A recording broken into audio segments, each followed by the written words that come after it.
mais ou menos, né? Se não leu o abstract, pode ser um pouco difícil, mas a força forte é a primeira coisa que... O que o cara está querendo dizer com força forte, tá certo? Constituinte da matéria, ok, isso dá para saber, é coisa de que a matéria é feita, tá certo? Agora, introdução à cromodinâmica quântica, esse é um negócio mais sofisticado, então é isso que eu queria falar um pouco para vocês, tá certo? Então eu vou falar, né, o objetivo é chegar nessa teoria chamada cromodinâmica quântica, tá certo? Então eu planejei isso aqui na forma de dizer o que é e para que serve essa teoria, tá certo? O que se sabe, o que a gente não sabe sobre essa teoria, certo? O que se anda fazendo hoje em dia, tá certo? E qual é o futuro, pelo menos na minha opinião, para onde é que essa coisa aí está andando, tá certo? Eu acho que vocês estão aqui porque estão decidindo se vão fazer vestibular para física, ou para música, ou para ou coisa assim, tá certo? Então, vocês podem estar interessados em saber, pô, mas qual é o futuro dessa coisa aí que o cara está falando, tá certo? Muito bem. Então, primeiro eu vou começar falando para dizer o que é e para que serve essa tal de cromodinâmica quântica, tá certo? Então, é a teoria das interações fortes, tá certo? Força forte, certo? Eu acho que durante a semana vocês já ouviram falar, tá certo, que existem 4 interações, né? Que se chama fundamental, tá certo? Uma é o eletromagnetismo, né, que todo mundo aqui deve saber, né? Tem alguém que está no primeiro ano do ensino médio? Tá. Então vocês já ouviram falar em carga elétrica, esse tipo de coisa?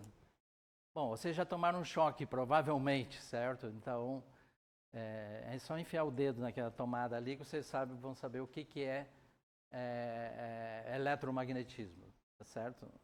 É essa força sobre carga, né, que tem a ver com a carga elétrica. Então, essa é uma das interações fundamentais, tá certo? A outra é a gravitacional. Essa sim, eu acho que todo mundo, né, sente ela, tá certo? Uns mais e outros menos, tá certo? Que é a força que une os planetas e sistema solar, e governa muita coisa no universo, é o que a gente sente no dia a dia, certo? A outra é uma força um pouco mais sutil, tá certo? Que também é uma força ao nível nuclear, certo? Ela não é ao nível dos átomos, por exemplo. Ela é um exemplo típico, né? Vocês sabem que os átomos, vocês têm o núcleo atômico, né, que é feito de prótons e nêutrons, e aí tem os elétrons em roda, tá certo? Então, o nêutron, se vocês pegarem o nêutron e botar ele na mão, né, ele vai durar 1 hora mais ou menos. Aí ele decai, certo? Ele desaparece, vai se transformar num próton, num elétron e numa outra partícula neutrino. A força que faz ele decair, que faz ele se transformar, é chamada força fraca, ou eletrofraca, certo? Então, essa é uma força fundamental também. E a força forte é a que liga, por exemplo, os prótons e os nêutrons, prótons, prótons, nêutrons, nêutrons, né? No núcleo atômico, certo? Você sabe que cargas iguais, elas se repelem. Se eu pegar um próton aqui e pegar outro próton aqui, né, ele em geral se repele. E como é que isso é ligado dentro do núcleo atômico? Então, como é que pode ligar se eles se repelem? Porque tem os nêutrons, que não têm carga elétrica, certo? Mas eles são puxados pelo próton, pelos próprios nêutrons, e aí eles se ligam, tá certo? E isso é a força forte. Certo? Qual é a diferença fundamental? O que muda uma com a outra? É que a propriedade que é responsável pela força, que produz a força, no caso da força gravitacional, é o fato de as coisas terem massa, por exemplo. Se uma coisa tem massa, outra tem massa, tá certo? Elas se atraem, tá certo?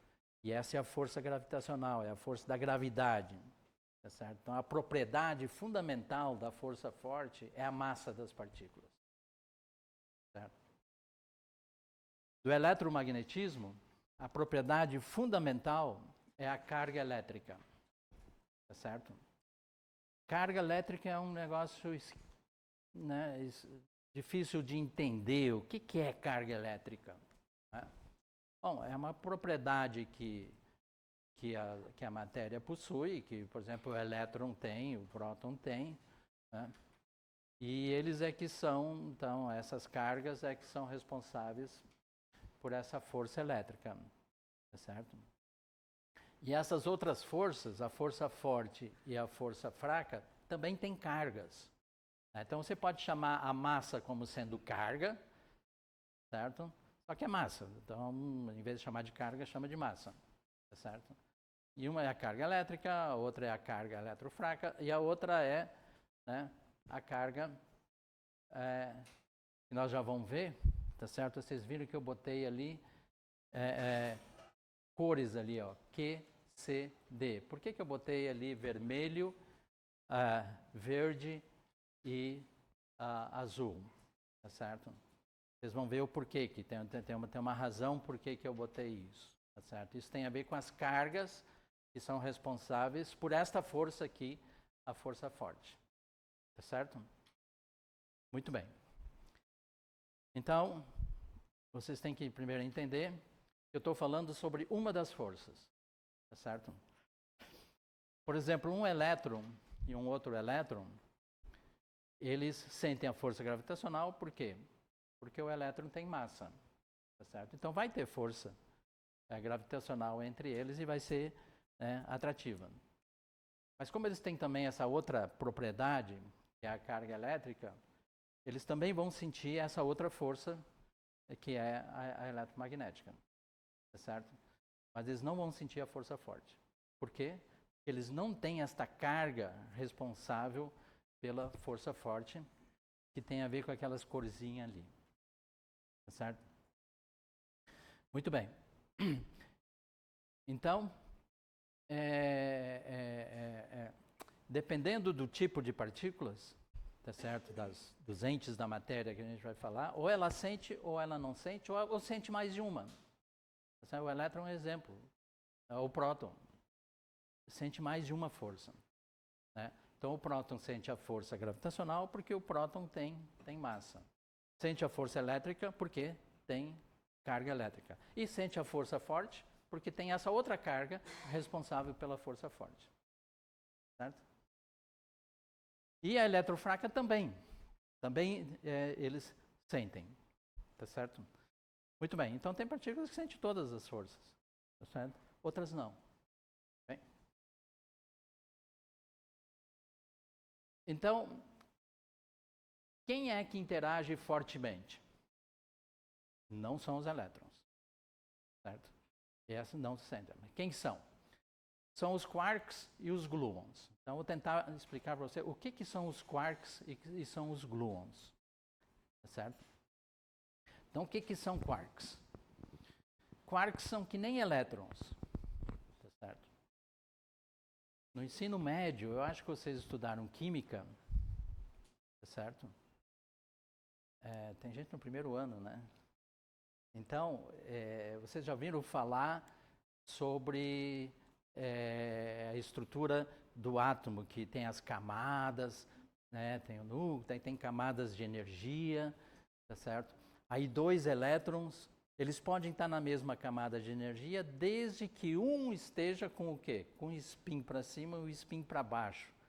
Né? Vocês já ouviram falar disso, tá certo? Então, elétrons, tá certo? Eles têm uma propriedade além da carga elétrica, da massa, que é chamada de spin. O que é spin? Não sei se essa semana vocês já ouviram falar sobre isso. O spin vocês têm que imaginar que é uma propriedade da... Tem que imaginar o elétron, por exemplo, que nem uma bolinha. Aí a bolinha gira. Como ela tem carga elétrica, o fato dela girar, ela se torna um ímãzinho. Se torna um ímã. Então tem polo norte e polo sul. O elétron tem um polo norte e um polo sul. Essa propriedade dela girar em torno do seu eixo, tá certo? É chamada de spin. Tá certo? E o valor desse spin, né, pode ser um valor inteiro de uma certa constante aí, constante de Planck, você já ouviu falar, ou um número semi-inteiro, tá certo? Então, quarks, eles são que nem elétrons. Eles têm o mesmo spin do elétron. Então, tem essa mesma propriedade, né, que a gente diz, então, que eles são fermions. E, entre outras coisas, certo, eles obedecem o que a gente chama de princípio de Pauli. Significa o quê? Que um elétron não gosta de sentar em cima do outro. Certo? É proibido. Esse princípio proíbe dois elétrons ocuparem o mesmo ponto no espaço, por exemplo. Certo? Agora, tem outras partículas que vocês já devem ter falado essa semana, que é o fóton. O que é o fóton? O fóton é o quanta da luz, é o que carrega a luz. Tá certo? Essas partículas também têm essa propriedade de spin, só que o spin deles é inteiro. E aí o nome que a gente dá para essas partículas é de bósons. E bósons adoram sentar um em cima do outro. Certo? Então, quanto mais bósons eu botar, mais eles querem ficar um em cima do outro. Então, essa é uma propriedade assim, que mais distingue férmions e bósons. Férmions não gostam um do outro. Bósons se adoram e gostam de ocupar o mesmo espaço. Tá certo? A mesma posição. Então, ao nível mais fundamental, tá certo? Quem sente a força forte? O nível mais fundamental são os quarks e os gluons. Tá certo? A diferença básica entre eles é isso que eu falei, é essa propriedade de spin que eles têm. Tá certo? Então, os quarks, eles não gostam de dar um perto do outro e os gluons gostam. Tá certo? Mas, como eu falei, os quarks são muito parecidos com os elétrons. Por sua vez, os gluons são muito parecidos com os fótons. Tá certo? Então, durante essa semana, vocês viram gráficos assim, por exemplo. Certo? O que é isso aqui? Isso aqui é uma visão pictórica. Tá certo? Se eu tenho um elétron aqui e outro elétron aqui, eles vêm. Como é que um sente o outro? Como é que um sente o outro?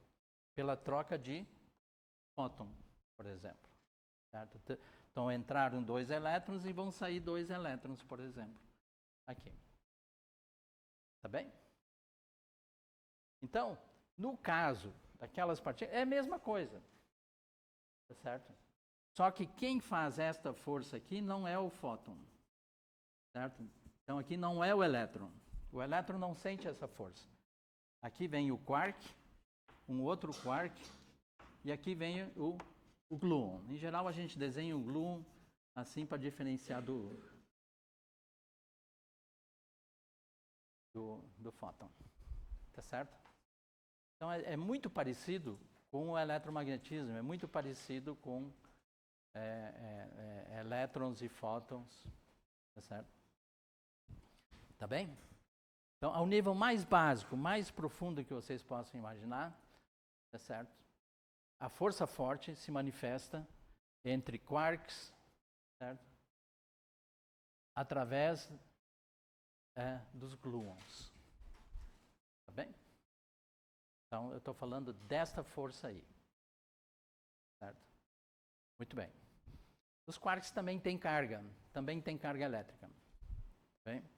Então, além disso aqui, ó, tem mais um gráfico aqui. Certo? Tem mais um gráfico aqui, que é o mesmo quark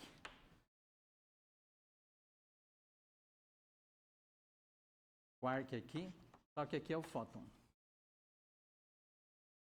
Tá certo? Mesma coisa. Então, quando dois quarks interagem, tá certo? Tem troca de gluons e tem troca de fótons. Tá bem? Os dois ao mesmo tempo, acontece isso ao mesmo tempo. Mas eles têm massa também. Então tem mais uma força. Temos que desenhar mais uma aqui. Aqui, vamos desenhar o aqui. Assim. Tá certo? Aqui está o quark, outro quark aqui. Quem é que é aquilo ali? Graviton. Não sei se vocês viram falar disso, sobre isso. Graviton. Certo? Então aqui está o... Bom, GG vai confundir. Vamos chamar assim de graviton. Tá certo? Então tudo isso aí, você sente essas forças aí. Tá bem? Tem a força fraca também. Aí tem mais uma aqui. Tá certo? Que pode trocar, por exemplo... Agora não sei como desenhar. Vamos fazer assim, né? Por exemplo, uma partícula chamada Z0, eu acho que a Patrícia andou falando, ou vai falar sobre isso aí. Quark. Tudo isso acontece ao nível dos quarks, porque eles têm as propriedades. Quais são as propriedades? Primeiro, massa, carga elétrica, a outra carga que eu vou falar, certo? E a força fraca. Tá certo? Tudo isso ao mesmo tempo. Tá bem? Qual é a diferença entre elas, então? Se tudo, qual é a diferença? A intensidade, o quanto uma é mais forte que a outra, tá certo? E o alcance, certo? Em que distâncias essas coisas acontecem. Tá bem? Então, esta força aqui, ó, é ridiculamente fraca. Tá? É 10 na 40 vezes mais fraca que essas outras aqui. É muito, muito, muito fraca. Ao nível do elétron, ou ao nível do quark. Tá certo? Pelo valor da massa dos quarks.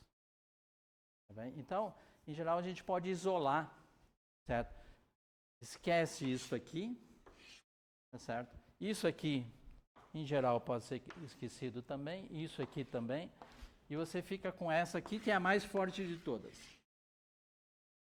Essa é a mais forte de todas, por isso que é chamada de força forte. Entre os quarks. Agora, se aqui fosse elétron, isso aqui não existe. Só existem essas outras aqui. Tá bem? Ok. Então, vamos para frente agora.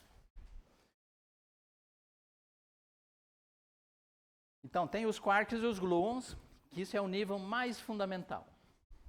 Certo? É o nível mais fundamental, são os quarks e os gluons. Ou seja, a teoria, essa que eu vou falar, a cromodinâmica quântica, ela é formulada em termos de quarks e gluons. Tá certo? Mas eu comecei falando sobre a força forte, dizendo que ela age, né, mantém, por exemplo, o próton e o nêutron, dois nêutrons juntos dentro do núcleo atômico. Tá certo? Também sente a força forte. Então lá está escrito, são os quarks e os gluons. Os quarks e os gluons sentem a força forte através dos gluons. Agora, eu tenho os estados ligados de quarks e gluons. Tá certo? No eletromagnetismo, a gente tem estados ligados. De quem? De prótons. Um próton e um elétron formam um estado ligado. Que estado ligado é esse?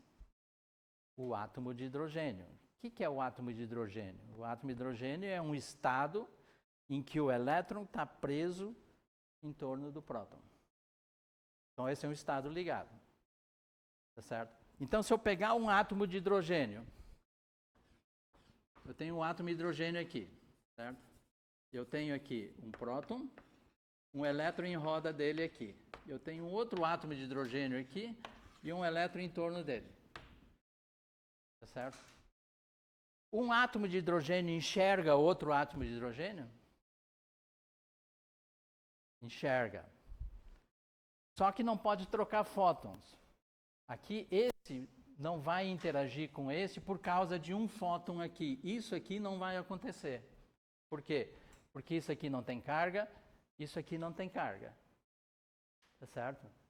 Mas ele pode trocar 2 fótons. Certo? Isso são chamadas pontes de hidrogênio.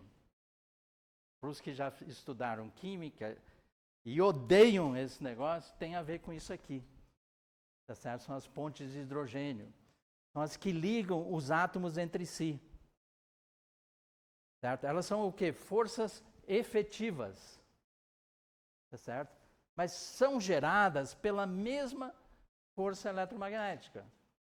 Só que não é tão simplesinha assim. Isso aqui acontece a um nível mais básico.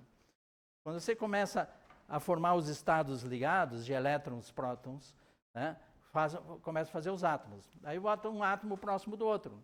É claro que eles interagem, formam moléculas, tá certo? Formam o nosso corpo. Tudo isso, quem é responsável é a força eletromagnética, é ela que faz. Mas não é por causa desse tipo de processo. Isso aqui só acontece muito, muito ao nível elementar. Então são forças efetivas que acontecem aqui, tá certo? Que são os responsáveis pela formação de moléculas e, por sua vez, outras coisas, né?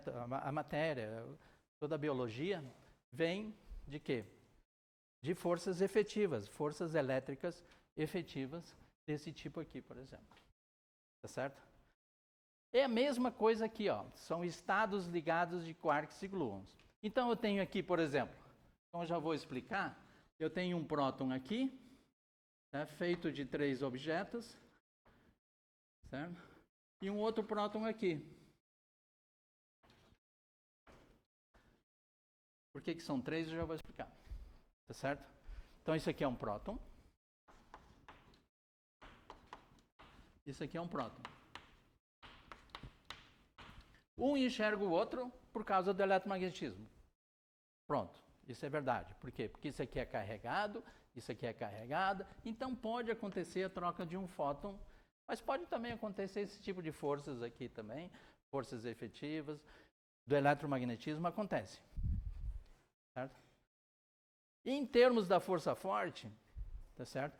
Também vai acontecer forças desse tipo aqui, só que são gluons, por exemplo. Ou então os próprios quarks aqui interagem entre si. Por exemplo, troca de mesons e esse tipo de coisa. Tudo isso, então, são forças efetivas. Tá? Não são as forças elementares, assim, ao nível mais básico. Assim que nem a força entre 2 átomos de hidrogênio, não é essa aqui. É uma força efetiva, mas gerada por isso aqui. Tá certo? Então, eu tenho lá. Quem mais sente a força forte, então? Baryons. O que são baryons? Baryons são estados feitos por quarks, tá certo? Mas com um número ímpar de quarks. Tá certo? Como cada um tem spin semi-inteiro, então um número ímpar de um número semi-inteiro é semi-inteiro. Tá certo? Então, esses são os baryons, mas tem partículas assim também. Um quark, antiquark, um quark e um antiquark. Ah, quem são esses bichos aqui? Mesons. Você deve ter ouvido falar. Então aqui tem o próton é um exemplo de bárion. Isso aqui é um exemplo de meson. Tá certo? Então, esses sentem a força forte também. Porque essa força efetiva aqui, ela é forte. É muito mais forte que a eletromagnética, que essas outras forças, que a gravitacional e as outras. Tá bem? Quem mais sente a força forte? Os núcleos atômicos, obviamente. Certo? O núcleo atômico é feito de prótons e nêutrons, então quando eles estão próximos uns dos outros, assim, né, os núcleos atômicos também sentem a força forte. Né? A própria formação do núcleo atômico é devida a essas forças efetivas aqui entre 2 prótons. Tá certo? Você já deve ter ouvido falar de estrelas de nêutrons. O que são estrelas de nêutrons? São estrelas que estão por aí, tá certo? Que a maior parte dela, 99%, quase que a totalidade da massa dela vem porque é formada de nêutrons. Só nêutrons. Certo? Então, esses nêutrons, né, que é? É uma estrela que tem da ordem de 10 quilômetros. Né, uma estrela de nêutron é isso aqui. Tem os nêutrons aqui dentro. Né? Isso aqui é da ordem de 10 quilômetros. E a massa dela é da ordem de, pode chegar a 2 vezes a massa do Sol, por exemplo. São objetos super compactos, extremamente pesados, né? E eles são resultados de supernova. O que é supernova? Supernovas são estrelas, né? Você sabe que como é que se forma uma estrela? Uma estrela se forma primeiro para a junção de gases, né? Os gases, primeiro hidrogênio, hélio, a força gravitacional começa a puxar eles, né? E forma uma estrela, né? E aí começa a força gravitacional puxa elas, puxa esses átomos, né? E aí começa a aproximar, e aí você começa a formar processos de fusão nuclear. Começam a fundir os átomos, tá certo? E, eventualmente, quando funde, libera energia. Por isso que a gente enxerga uma estrela, por isso que ela é bonitinha, certo? Porque vem da fusão entre dois átomos se fundindo, né, dois núcleos, e isso libera energia, que é a energia que a gente enxerga, que é a luz que a gente enxerga. E esse processo continua, e quando vê, não tem mais combustível, não tem mais o que gastar. E a força gravitacional vence esta força outra, né, de movimento, vence e a estrela colapsa. Certo? A força gravitacional é tão forte que colapsa e ela explode. Tá certo? Isso que se chama de supernova. Tá? E o que permanece lá dentro é uma estrela de nêutron. Tá certo? Então, as propriedades das estrelas de nêutron, né, elas são determinadas por quem? Pela força forte. É pela força entre os nêutrons, é essa força forte que governa esses números aqui, o raio e a massa de uma estrela de nêutron. Tá certo? Quem mantém elas unidas é a força gravitacional, tá certo? E aí tem toda a dinâmica aqui associada à interação forte. Então essa é aquela última linhazinha lá, é para dizer que a força forte é que determina as propriedades das estrelas de nêutron. Tá certo? Ela não é só nêutron, porque ela tem aqui também uma camadinha aqui muito fininha de núcleos atômicos, assim, que não é só nêutrons. Tem gente que pensa que aqui no meio, com uma coisa tão densa, que aqui eu só tenho quarks e gluons aqui. Tá certo? Quarks e gluons. Então, essa é uma coisa que a gente não sabe muito bem ainda, a estrutura de uma estrela de nêutron. É o que a gente chama de estrela de nêutron. Tem gente que pensa que aqui tem, lá no centro da estrela, na realidade não tem mais nêutron, porque um nêutron se aproxima de outro, fica tão juntinho que não é mais um nêutron. Tá certo? Então, é o que está dentro do nêutron. O que está dentro do nêutron? São quarks e gluons. Muitos chamam isso de estrelas de quarks. Tá bem? Então, esses objetos estelares também são governados pela força forte. Certo? Os elementos mais pesados, chumbo e outros, tá certo? De onde eles são formados? Da onde eles apareceram? Quando duas estrelas dessas colidem no universo, colidem e formam chumbo e os elementos mais pesados. Nesse processo de colapso da estrela, e a supernova, são formados os núcleos atômicos mais pesados. Certo? Os átomos mais leves, tá, o átomo hidrogênio, hélio, eu acho até o berílio, não sei qual, tá certo? São formados no Big Bang. Quando iniciou o universo, então houve o que se chama de nucleossíntese primordial.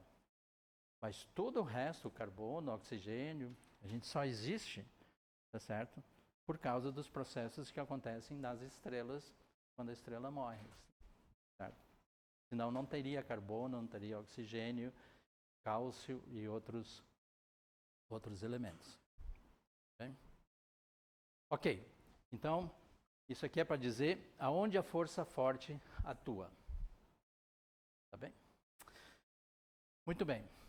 Agora isso são só nomes, tá certo? Agora vocês têm que ter uma ideia da escala que eu estou falando. Tá certo? Para o nosso mundo aqui entre nós, quarks, esquece. Certo? Por quê? Porque eles estão dentro dos prótons e dos nêutrons. E onde é que estão os prótons e os nêutrons? Eles estão dentro do núcleo atômico. Onde é que está o núcleo atômico? Está dentro dos átomos, lá no fundo. Tá certo? Então, toda essa coisa que eu estou tentando falar para vocês, ela não afeta as propriedades do dia a dia aqui, das nossas propriedades, dos materiais, esse tipo de coisa. Mas afeta as propriedades dos núcleos que formam esses átomos. Tá certo? Então, para vocês terem uma ideia, não dá para enxergar, né? Eu acho que está muito ruim ali. Tá certo? E aquilo ali, ó, é para indicar o tamanho, tá certo, de um átomo. Então, isso aqui é um átomo. Tá? Isso aqui é um núcleo atômico. Não está em escala aquilo ali. Tá? Não está em escala, não tá proporcional aquilo ali. Eu já vou fazer a continha para vocês aqui. Tá certo? Então, se vocês olharem aqui, isso aqui é o núcleo atômico. Dentro do núcleo está o próton e o nêutron. Ó. Próton e nêutron aqui. Ó. Tá certo? Dentro do próton e do nêutron, está ali os quarks. Ó. Quarks. E quem une os quarks uns aos outros são os gluons. Tá bem? E aqui em roda está... aqui está maior. Ótimo. Agora dá para enxergar melhor, certo? Então, isso aqui é um próton, isso aqui é um nêutron, e os elétrons estão aqui em roda. Tá certo? Então, esse negócio aqui não está em escala. Agora, se a gente fosse fazer a escala, seria uma coisa assim, ó. Se isso aqui representa o núcleo atômico, tá? Imagina que isso aqui é um núcleo atômico. Tá certo? Onde é que está o elétron? Não cabe aqui. Está lá no terminal fundo. Está lá longe. Certo? Não cabe aqui. O elétron, em média, né? O elétron está super, super, super longe. Isso aqui, ó, é da ordem de 10⁵. A relação entre esse tamanho aqui e esse tamanho aqui. 10⁵ é 10 mil. Tá certo? Então, vocês estão vendo que o átomo é um negócio super, super oco. Tudo isso aqui é espaço vazio, estão vendo aqui? Ó? Aqui está o núcleo atômico e os elétrons estão aqui em roda. É claro que eles passeiam por aqui, tá certo? Mas como vocês devem ter aprendido, eles estão em camadas de energia. Ou seja, a maior parte do tempo eles ficam em camadas. Aqui assim. Claro que eles aparecem aqui também, mas a probabilidade é muito pequena de eles estar aqui. Eles podem até passar no meio do núcleo, isso acontece. Os elétrons passam no meio do núcleo, mas a probabilidade é muito baixa. Certo? Isso acontece. Então, o que eu estou falando, tá certo? Se vocês pensarem que isso aqui é o átomo, tá certo? Eu estou falando agora dos quarks, que não dá nem para enxergar aqui, está aqui dentro, né? Que são esses bichos aqui, ó. Tá certo? Então, por dia a dia, os quarks e os gluons, né, a gente não precisa se preocupar. Tá certo? Para fazer uma casa, o pedreiro lá não precisa saber de quarks e gluons. Na verdade, não precisa saber muita coisa, tá certo? Mas ele tem que saber um pouco de rigidez de materiais, esse tipo de coisa. Então, é determinada por quem? Por forças efetivas, por essas outras coisas aqui. E não pela pelas forças fundamentais. Ele tem que saber um pouco de gravitação, certo? Se ele não souber, bota uma caixa d'água lá e pode furar e quebrar tudo, tá certo? Então tem que ter essas proporções, certo? Então dá para localizar onde é que está a coisa, tá certo? É uma coisa que está enterrada no interior da matéria, tá bem?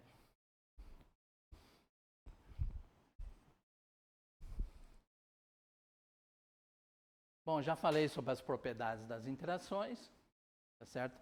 Então a mais fraquinha de todas é a gravitacional. Certo? Mas se eu botar muito próton e muito nêutron, ela começa a ser importante. Certo? A força entre 2 prótons é muito pequenininha. Mas entre 1000 prótons e 1000 prótons começa a ser significativa. Entre 10 na 23 prótons, aí é a força que nós estamos falando aqui. Tá? Quantos prótons tem dentro de você sabe? É um monte. Tá certo?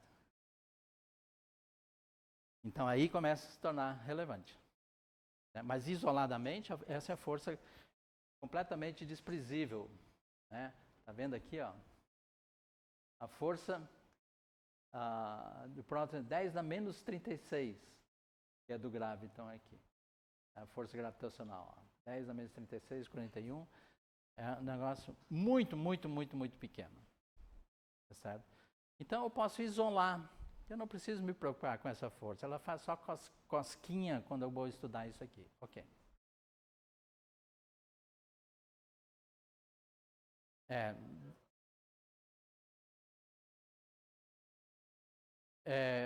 Os elétrons foram observados, certo? E eu sei a massa do elétron, a gente faz experiência, até quando vocês vão entrar na universidade, vocês vão ter disciplinas que vão medir a razão entre a massa do elétron e a carga do elétron, por exemplo, e a gente fica sabendo qual é a massa do elétron. Aí a massa do elétron, a gente sabe quanto é que é, e vem desses experimentos. Assim só a massa dos quarks também, a gente sabe a massa deles, tá certo? Uma vez que tu sabe a massa, pela lei de Newton, aí tu sabe essa força. Como é que é a força entre duas partículas? Né? Em que ano você está? Terceiro. Então você já viu essa fórmula aqui, a lei de Newton da gravitação, não viu? Ó, se eu tenho uma massa M1 aqui, uma massa M2 aqui, tá? Aí tem uma força entre elas. Esta força é quanto? É o produto das massas. Né? Então, uma distância aqui entre elas é R, por exemplo. Tá certo? Dividido por R quadrado. E aqui tem uma constante aqui na frente. G.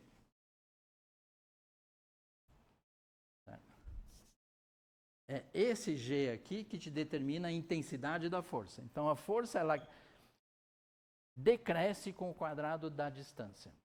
Quanto mais distante estão duas massas, mais fraca é a força entre elas.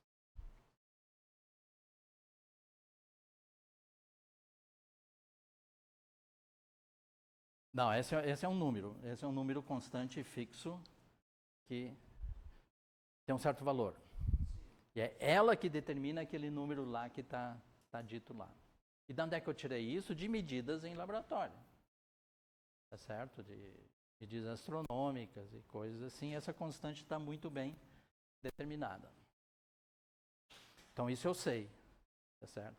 Então, se eu sei a massa das partículas, quer dizer, no fundo é isso aqui que determina a força entre duas massas. Agora, se isso aqui tivesse carga, isso aqui tem uma carga 1, carga 2, carga elétrica 1, carga elétrica 2. Qual é a força elétrica entre eles? A força elétrica, você deve ter visto também, a força elétrica, essa aqui é a força gravitacional. Quanto é que ela vale? Produto das cargas dividido pela distância ao quadrado. E aqui tem uma constante na frente, E quadrado, por exemplo, que é a carga. Esse número aqui é muito maior que esse número aqui. Então, daí que eu tiro essas informações, através de experimentos. Assim é a força entre os quarks. Só que para quarks é mais complicado, que eu tenho que fazer o que para enxergar eles? Eu tenho que atirar um elétron em cima, por exemplo, certo? Para enxergar ele dentro do próton. Certo? Então, tá aqui o próton, aqui estão os quarks. Certo? Aí vem um elétron aqui, certo? Ele vai emitir um fóton, esse fóton vai vir de lá, o elétron vai continuar aqui, elétron, aqui é o fóton, e aqui então, através dessa interação aqui, porque isso aqui vai vir para cá, certo? Então, o balanço dos momentos que eu fizer aqui me dá uma ideia, por exemplo, do tamanho do próton e também do que está dentro lá. Até através de experimentos, só que os experimentos são um pouquinho diferentes agora. Certo?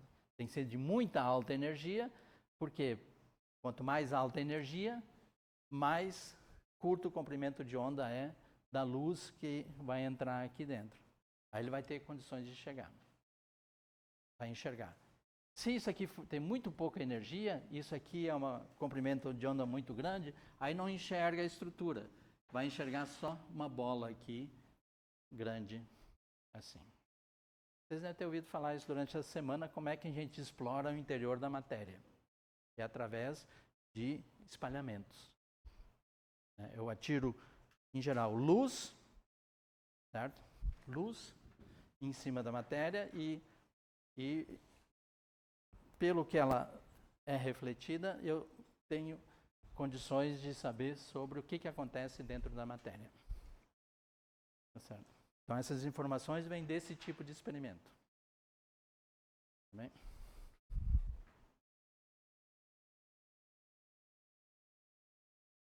Bom, aí então estão os... Oi? Quem?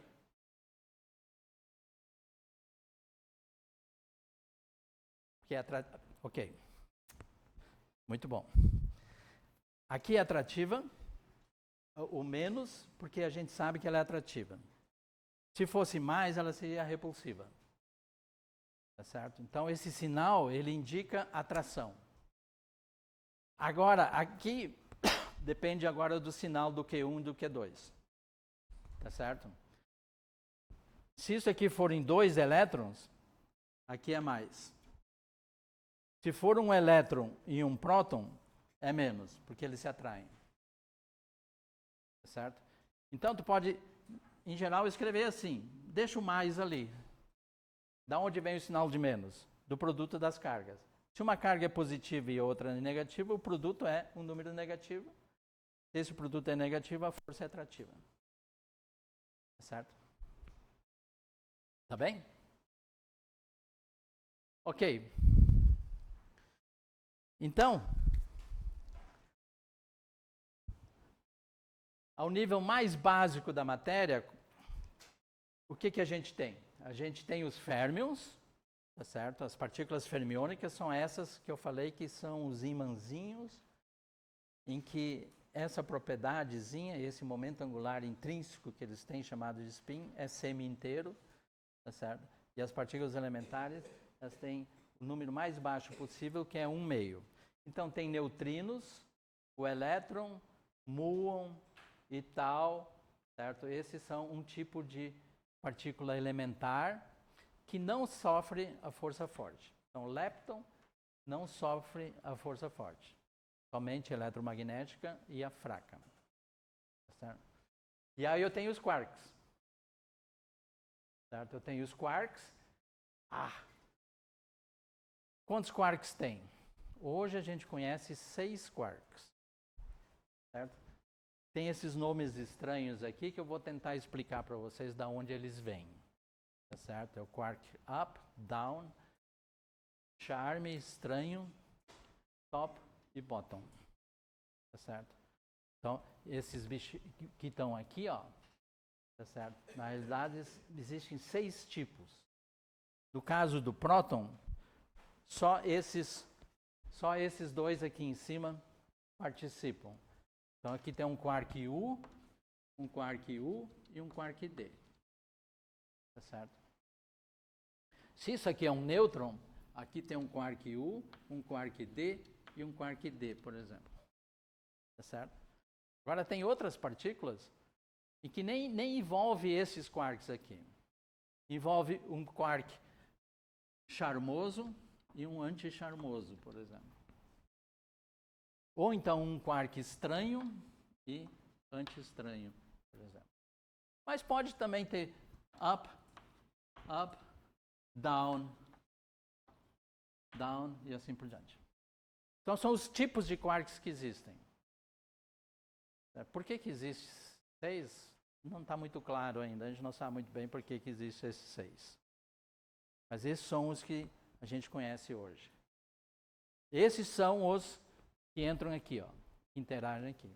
Mas como eles têm carga elétrica, eles também têm essa força aqui. Como eles têm massa, também tem essa. Mas tudo isso aqui é desprezível frente a essa aqui. Tá certo? Tá bem? Então, ao nível mais fundamental da matéria, a gente tem leptons e quarks.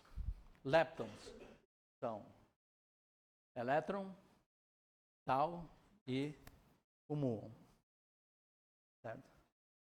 Só que esses não sofrem a força forte.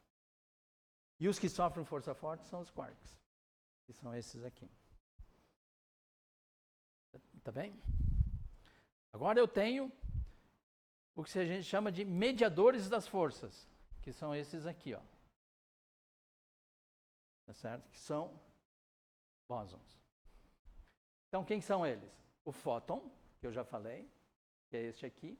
Esses W aqui e Z é esse aqui, ó, da força fraca, responsável pelo decaimento do nêutron e de outras partículas. Tá certo? Então, são esses aqui. Esses não têm a ver com a força... Onde é que eu estou? Estou aqui. Tá certo? Então, isso aqui tem a ver com o eletromagnetismo, isso aqui tem a ver com a força forte, e aqui que tem a ver com a força... essa aqui é a fraca, e essa aqui é a força forte. A gente chama de força fraca. Na realidade, a gente tinha que dizer o seguinte. Eletromagnetismo é uma força fraca, essa aqui é uma força fraquinha, isso aqui é forte. Tá certo? Tá bem? Então, esse é um nível mais fundamental, certo? Lá no fundo da matéria, distâncias bem curtinhas, é isso aqui. No nosso mundo aqui são forças efetivas. São esse tipo aqui. É triste dizer, mas é a química que governa isso aí. Né?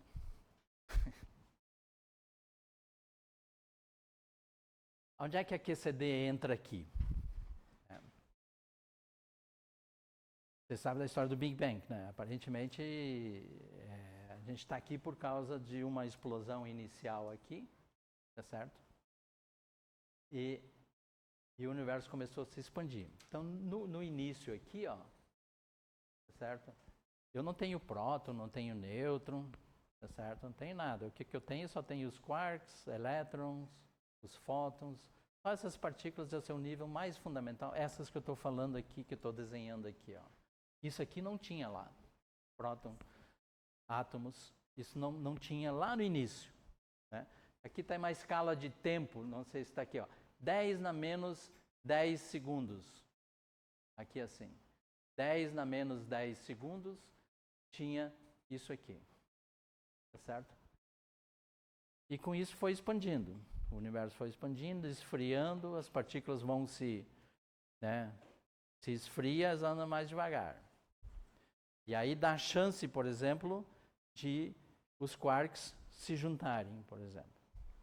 Certo? Porque daí um quark passa próximo do outro e ele sente a força forte e eles se juntam. Aí já começa a formar núcleos. Tá certo? Tá vendo aqui? Isso aqui é um núcleo. Isso aqui agora é um bárion. Né? Não formou um núcleo atômico ainda. Isso aqui é bárion, né? Que é um próton, por exemplo. Né? Prótons e nêutrons são formados aqui. Nessa agora. 10 na menos 2 segundos.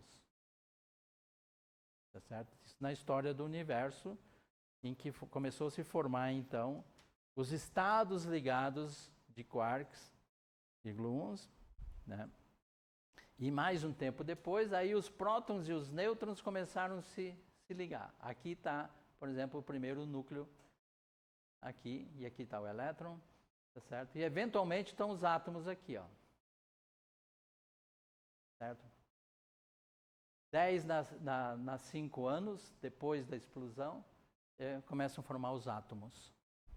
Não tem estrela ainda, não tem nada. Esse negócio ainda está expandindo, e aí está lá os átomos de hidrogênio. Essa é a nucleossíntese primordial.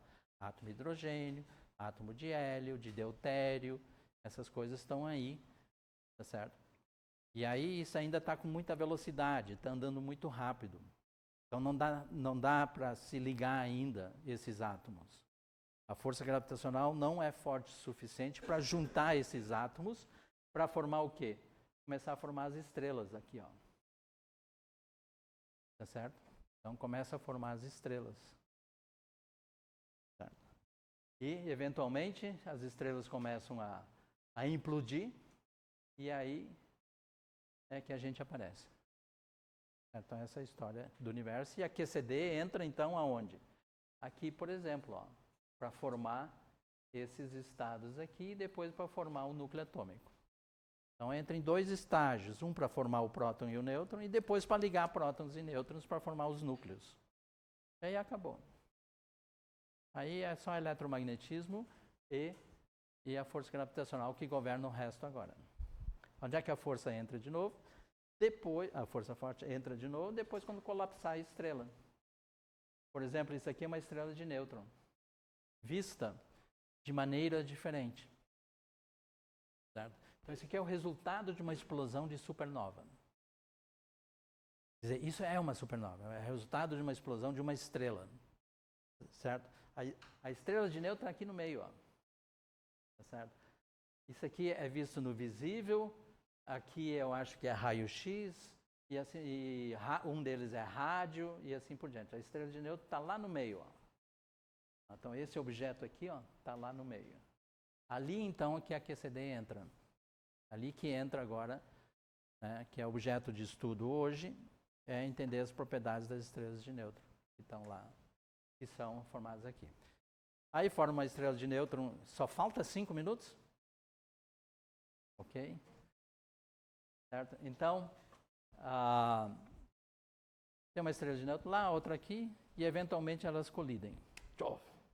Formam buracos negros e assim por diante. Tá certo? Tá bem? Então, aí é que entra a força forte. Bom, o Lucas disse que eu tenho 5 minutos. Não é 70 minutos que você falou? E a gente começou uns 30 minutos atrasado, não foi? Por causa dos trem aí, não foi? Então... Tá, ok, vamos indo, né? E aí... Então, o que a gente sabe e não se sabe? Qual é... Eu acho que terminando com isso aqui tá bom. Né? Então, qual é a diferença fundamental, por exemplo, entre isto aqui e isto aqui? Tá certo? Primeiro, para entender as palavras, né? Cromodinâmica quântica, né? Comparado à eletrodinâmica quântica. Então, eletrodinâmica quântica tem a ver com carga elétrica. E o quântico, por quê? Porque o mundo microscópico é governado pela mecânica quântica. Certo? Então, é a teoria que mistura mecânica quântica, teoria da relatividade, das cargas elétricas. Tá certo? Então, é ela que descreve a interação eletromagnética. Quem é que descreve a cromodinâmica quântica? Não é carga elétrica, é uma carga que se chama de cor. Tá certo? Então, carga elétrica, você tem a carga elétrica do elétron que é negativa, por exemplo, tem uma carga elétrica. A antipartícula do elétron é o pósitron. Então, a antipartícula sempre tem uma carga oposta à da partícula. Tá certo? Então, só tem uma carga, o eletromagnetismo, que é a carga do elétron. Tá? Agora, no caso do dos quarks, tá certo? São 3 cargas. São 3 cargas. E essas cargas foram dadas nomes de cores. Por que foi dado o nome de cor? Não tem nada a ver com a cor aqui que eu estou falando. É só um nome fictício. Porque é o seguinte, ó, quarks e gluons nunca foram vistos. O elétron a gente vê, tá certo? Através de experimentos. O elétron, né, eu tenho como separado um átomo e coisas assim. Agora, um quark, eu não consigo tirar de dentro de um próton e fazer ele andar vários metros e para eu poder detectar ele num detetor de partículas, por exemplo. Isso eu não consigo. Eu só consigo ver quando essa tal de carga da interação forte é zero. Certo? Então eu tenho que sempre somar cargas de tal maneira que a carga total é zero. Tá certo? Como eu tenho 3 partículas, eu preciso de 3 cargas. Certo? Eu preciso de 3 cargas para dar carga zero. Aí, por analogia, como é que eu tenho, né? Branco, né? Como é que eu obtenho uma coisa que não tem cor? Tá certo? 3 cores primárias. Vermelho, verde e azul, né? Então eu pego o amarelo lá. E quando somando as 3, eu tenho uma coisa que não tem cor. É branco. Então só por isso que o nome é dado cor. Como eu não enxergo os quarks, os estados ligados deles, que eu enxergo, que são prótons, nêutrons, meson pi, outras partículas, tá certo? Essas não têm cor. Então tem que ser um tipo de carga, tá certo? Muito parecido com as cores, assim. Né? Mas é só analogia, não tem nada a ver. Então, o cromo vem disso, que é a carga responsável pela interação forte, tá certo? É chamada carga de cor e não carga de elétron. Mas não tem nada a ver com cor, certo? Simplesmente eu preciso de 3 cargas. No caso do eletromagnetismo, eu só preciso de uma carga, que é a carga do elétron. Então, esses objetos aqui, ó, quark tem uma cor. O antiquark tem a anticor dele. Pronto, então ele é branco. Tá bom? Então, mesons é muito fácil de construir. Tá? Pega um quark, um antiquark, dá cor zero, e esse objeto pode existir. Por que que isso é assim? Ninguém sabe. Isso é um problema em aberto hoje, que é o confinamento dos quarks e dos gluons. Tá certo?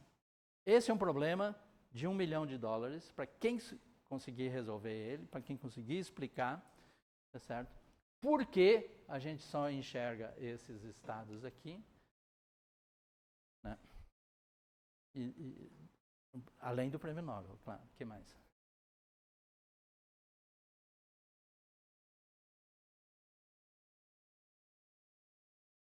Esse é o dado, é a constatação empírica que a gente tem, e a gente não sabe bem por que a teoria, né? Eu tenho a teoria, está lá a minha equação lá, e eu não sei explicar hoje por que tem que ser. Isso a gente não sabe. A gente sabe experimentalmente que é assim.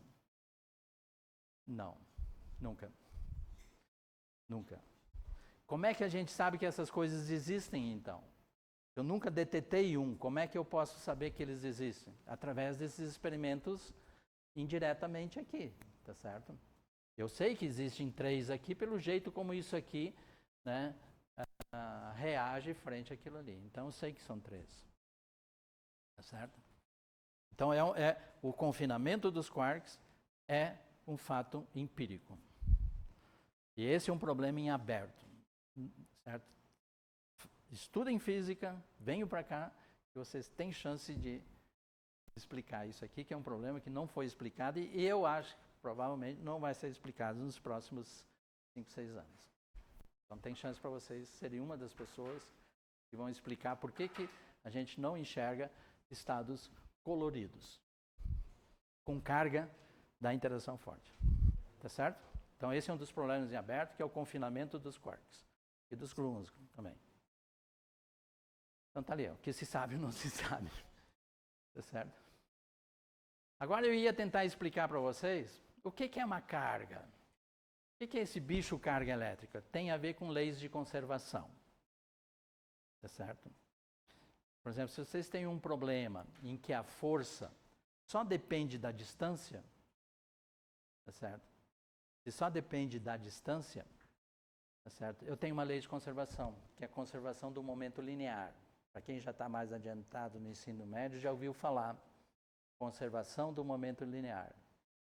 Que os eventos só dependem da diferença de tempos, conservação da energia. Tá certo? Se a força não depende da orientação, por exemplo, eu desenhei isso aqui assim, ó. Se isso aqui tivesse aqui, ou tivesse aqui, ou tivesse aqui, a força é a mesma entre eles. Quer dizer, não depende da orientação. Simetria rotacional. Tem uma lei de conservação. Momento angular é conservado. Então, as quantidades que são conservadas, tem uma lei por trás, né? Tem uma simetria por trás. Então, o que é carga elétrica? Carga elétrica tem a ver com a quantidade que é conservada. Eu falei em energia, falei em momento linear, falei em momento angular, que estão associadas às simetrias que eu acabei de dizer. Simetria de translação, simetria de orientação, de tempo, translação no tempo, tá certo? Então, essas são as leis de conservação mais simples. Tá? E a carga elétrica também não pode aparecer e desaparecer. Tá certo? Ela sempre se transforma. Tá? E tem uma lei de conservação por trás. E assim a força forte.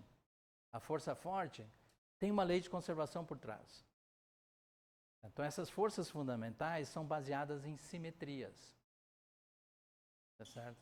São simetrias mais sutis que essas simetrias do espaço-tempo. Tá bem? Só que isso não tem tempo para falar para vocês, que o Lucas não vai deixar. Tá certo? Então, é isso que está por trás. Simetria, lei de conservação.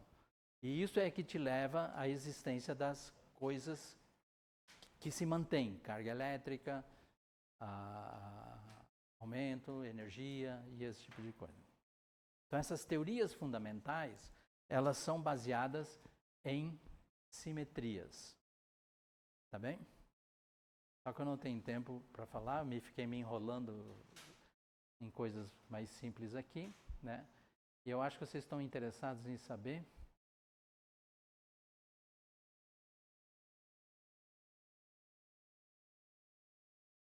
o que se anda fazendo, tá certo?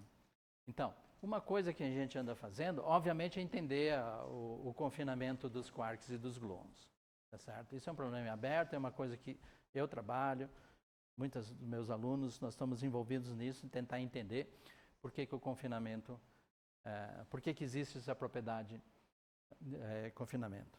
Tá? Outra coisa é quando a gente bota vários prótons e nêutrons juntos, tá certo? Isso me traz uma coisa muito similar que acontece no eletromagnetismo, que é a física atômica e molecular. Tá certo? O que é a física atômica? Quando eu pego o núcleo e ponho elétrons em roda. E quero entender esse objeto.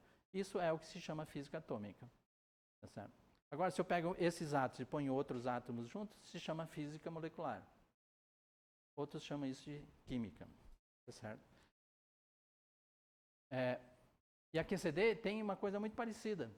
Tá certo?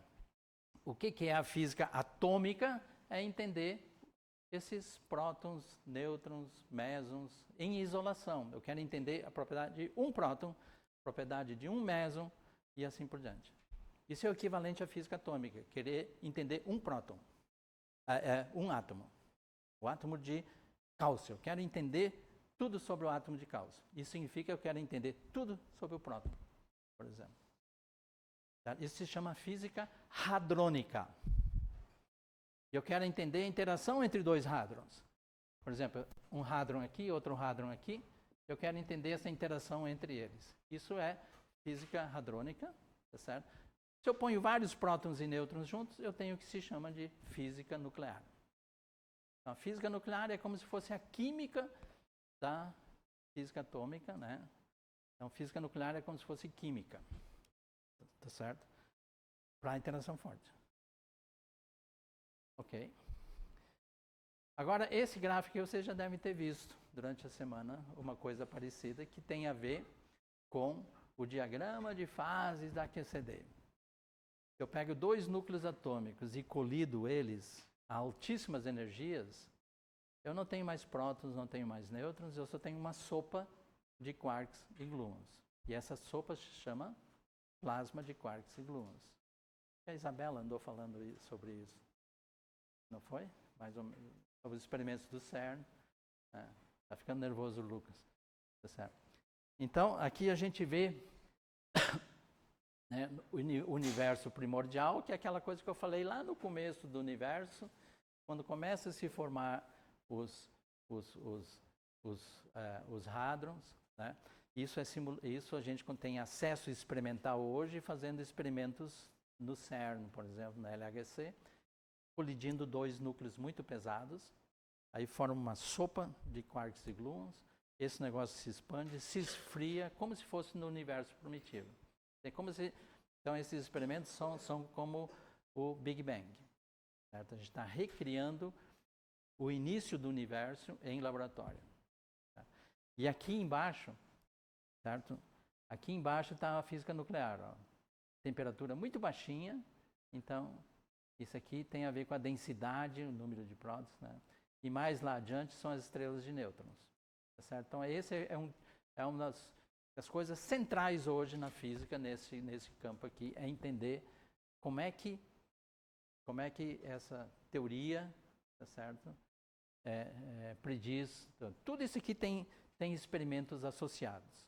Tá certo? Isso aqui mostra aqui a sopa de quarks e gluons aqui, certo? Isso aqui são os núcleos que colidiram entre si, começa a afastar, e o que eles deixam ali é uma sopa de quarks e gluons, que é chamado plasma de quarks e gluons. Então isso aqui seria como se fosse o universo primitivo, né? Em laboratório, tá certo? O que se enxerga no laboratório é aquilo ali, tá certo? Então tem a colisão, e aqui são as partículas carregadas que a gente enxerga. Tá certo? Tudo isso é eletrônico, né? Tudo isso não é que a gente olha para lá e enxerga esse negócio aqui, não. Isso tudo são coisas reconstruídas por computador, por imagem e esse tipo de coisa. E é a partir daqueles risquinhos ali, ó, essa voltinha aqui diz alguma coisa. Ó. É de lá que a gente infere as propriedades, tá certo? Da matéria, a seu nível mais fundamental.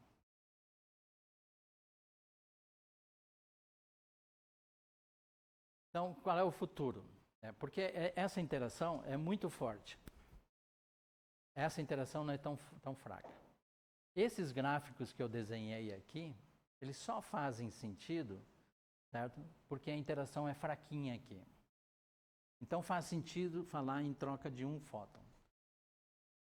Isso aqui também faz sentido por uma propriedade que eu não tive tempo de falar, que é a liberdade assintótica. A distâncias muito, muito, muito curtas, a interação entre um quark e outro quark, ela diminui, ela fica muito fraquinha, e eu posso, então, tratar isso como sendo a interação entre um quark e outro quark, como sendo a troca de um gluon só. Tá certo? Mas, em geral, isso aqui não é verdade. Tá certo? Se essas energias aqui, desses quarks, são muito baixinhas, isso aqui não faz sentido. Aí eu tenho que usar outros métodos que não estão tão bem desenvolvidos. E hoje, para a gente ter acesso a isso, a gente usa o que se chama QCD na rede, que eu precisaria de um outro seminário para falar sobre isso, tá certo? E mesmo com ela, eu não tenho condições de tratar problemas como estrelas de nêutron, o plasma de quarks e gluons e esse tipo de coisa. Eu vou precisar de um computador quântico, tá certo? Então, o futuro está aqui nesta área agora de tratar problemas de interação forte, né? E com muitas partículas que evoluem no tempo. Isso só é possível com um computador quântico. Tá certo? Então, só para mostrar que a gente faz alguma coisa nessa direção, esse é um aluno meu que acabou o mestrado, que faz estudo desse tipo de coisa aqui, na realidade só de um meson, tá? Só de um meson, então aqui tem um quark, e aqui tem um antiquark, e aqui tem uns gluons entre eles. Como é que isso evolui no tempo? Então ele fez isso num computador quântico da IBM, né? Só que ainda está muito primitivo isso aqui. Então a gente está aprendendo aqui. Quantos anos vai levar para a gente ter um computador quântico no nosso bolso que nem isso aqui? Né? Tem gente que diz que nunca nós vamos ter um computador quântico que nem isso aqui. Outros dizem, nunca diga nunca. Tá certo? Talvez um dia vai ter, né, um computador quântico que a gente consiga fazer, por exemplo, simular uma estrela de nêutron ou uma colisão de íons pesados. Quando isso vai acontecer, a gente não sabe. Mas é onde é que está indo hoje todo o investimento, dinheiro para computação quântica. Tá certo? E tem o fato experimental. Não sei se alguém informou para vocês, mas a física é uma ciência experimental. Sem experimento, não tem progresso. Certo? Em termos de interação forte, tem vários laboratórios, tá certo? Tem vários laboratórios em operação. O LHC, que vocês ouviram falar, na Suíça, tem esse na China, tá certo? Tem o Jefferson Lab, J-Park, esses aqui estão sendo construídos, tá certo? Então, tem experimentos sendo realizados para estudar esse tipo de coisa, tá certo? Então, do ponto de vista teórico, o futuro é, aparentemente, né, computação quântica e coisas associadas, né, de informação quântica associada à teoria de campos, que é esse tipo de coisa aqui, tá certo? E, obviamente, também desenvolvimento de novas técnicas de cálculo, tudo isso, né, está em desenvolvimento, tá certo? Então, vocês estão interessados em fazer mestrado e doutorado e pós-doutorado, o IFT é um lugar para vocês virem. Basta vocês passar no vestibular, fazer 4 anos de física e aí vocês podem vir para cá. Tá certo? Desculpa não poder falar mais coisa, porque o Lucas não deixou. Né?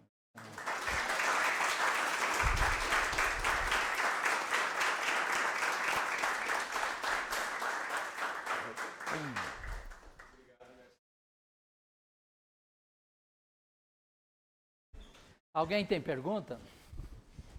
Tá, vamos lá.